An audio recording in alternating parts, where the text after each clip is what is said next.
नमस्कार, आप देख रहे हैं द न्यूज पॉइंट। आपके साथ मैं हूं अफीफा मलिक। नजर डालते हैं आज की बड़ी खबरों पर। उपराष्ट्रपति चुनाव को लेकर शिवसेना के सांसदों की आज दिल्ली में अहम बैठक। उपराष्ट्रपति चुनाव के लिए एनडीए और इंडी गठबंधन तैयारियों में जुट गए हैं। 9 सितंबर को होने वाले उपराष्ट्रपति चुनाव में सीपी राधाकृष्णन और बी सुदर्शन रेड्डी आमने सामने नजर आएंगे। उपराष्ट्रपति चुनाव से पहले आज सांसदों को वोट डालने की प्रक्रिया समझाई जाएगी। संसद भवन के संविधान सदन के सेंट्रल हॉल में दोपहर को मॉक पोल कराई जाएगी ताकि वोटिंग के समय सांसदों को कोई परेशानी ना हो। इधर अलग अलग पार्टियां भी अपनी अपनी रणनीति बना रही हैं। दिल्ली में शिवसेना सांसदों की एक अहम बैठक आज होगी। खतरे के निशान से नीचे बह रही यमुना, अभी जल स्तर 205.22 मीटर। नदी में पानी जरूर कम हुआ है, परंतु दिल्ली वासियों की चुनौती कम नहीं हुई है। अगर पहाड़ों पर मौसम खराब रहा तो फिर से नदी का जल स्तर बढ़ने का खतरा है। केंद्र की टीम आज उत्तराखंड दौरे पर प्राकृतिक आपदाओं से हुए नुकसान का करेगी आकलन। उत्तराखंड में इस मानसून में हुई भारी तबाही और नुकसान का आकलन करने के लिए आज यानी कि 8 सितंबर को एक अंतर मंत्रालय केंद्रीय दल राज्य का दौरा करेगा।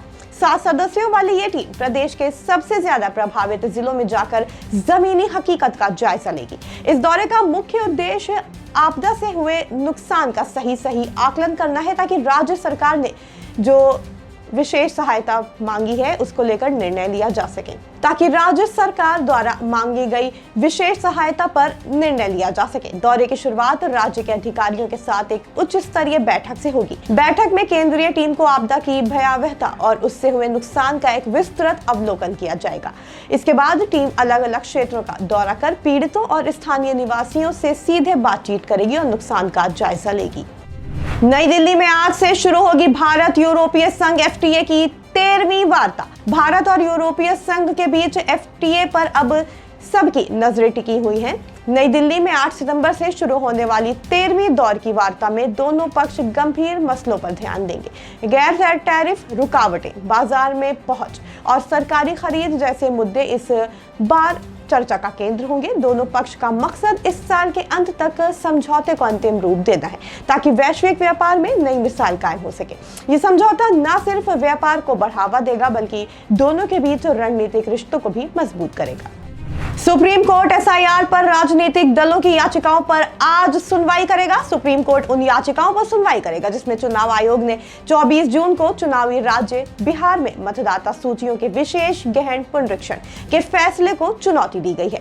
इनमें राजनीतिक दलों की याचिकाएं भी शामिल है। जस्टिस सूर्यकांत और जस्टिस जॉय माल्या बागची की पीठ चुनाव आयोग के उस नोट पर राष्ट्रीय जनता दल यानी कि राजद, AIMIM जैसे राजनीतिक दलों और अन्य याचिकाकर्ताओं के जवाब पर विशेष विचार करेगी, जिसमें आयोग ने दलील दी है कि मसौदा मतदाता सूची में शामिल 7.24 करोड़ मतदाताओं में से 99.5% ने SIR प्रक्रिया के दौरान अपनी पात्रता के दस्तावेज दाखिल किए थे।